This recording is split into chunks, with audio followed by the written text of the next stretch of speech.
there has been a huge conversation over the last couple of weeks about investments in the broader end of the spectrum, right?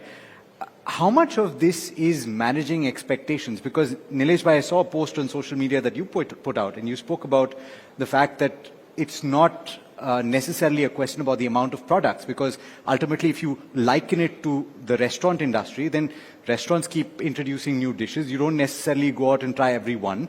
But the reality is that you are creating a financial a number of financial products, and you are maybe, because of the performance of these schemes, driving investors to certain products. There are over 200 sectoral and thematic funds currently. So purely on the basis of the number of options available in a single category, are you maybe paralyzing choice? You want to take that first? No, I don't think so. In fact, Nilesh Bhai wrote it very rightly today, and maybe he can respond more to that in that manner. But otherwise, I think this is the most simplest product, right? Isn't it? Just because we have more number of products doesn't make the product more complex. Again, going back to that point of like several places where India has been a world leader, there's no country in the world which has got the classification of schemes the way we have got. Yes. So you have, let's say every AMC can only have one large cap fund. Yes. What is a large cap? The top 100 stocks. What is a mid cap? Next 150. This kind of definition is not there anywhere else in the world. You can have variety of funds which call themselves a mid cap and a small cap.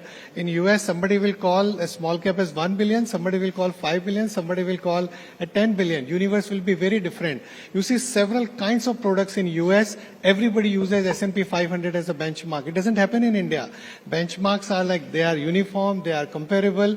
The amount of regulation that we have, and we take pride. I mean, some people might say that we have excessive regulation, but that has really helped us in making this industry the most transparent in the world. I'm being told that I have to wrap, but I would have loved to ask you about your thoughts on managing expectations, because ultimately that is what it is. 1 minute, I'll give you one example. Just launching product doesn't mean that the way we are marketing, we are very, very particular about that. And I said it's commitment. We launched India's first defense fund, I think 2.5 years back.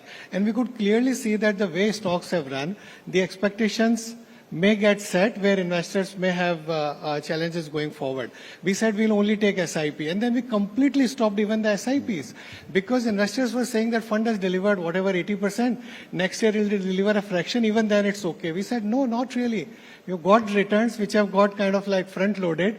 There would be some disappointment. We closed the fund completely. So we are very responsible. Yeah. That fund probably would have got the most amount of new SIPs at our end, but we completely stopped it. Absolutely. And that is and this is what everybody in the industry does. That is the case in several instances in the industry.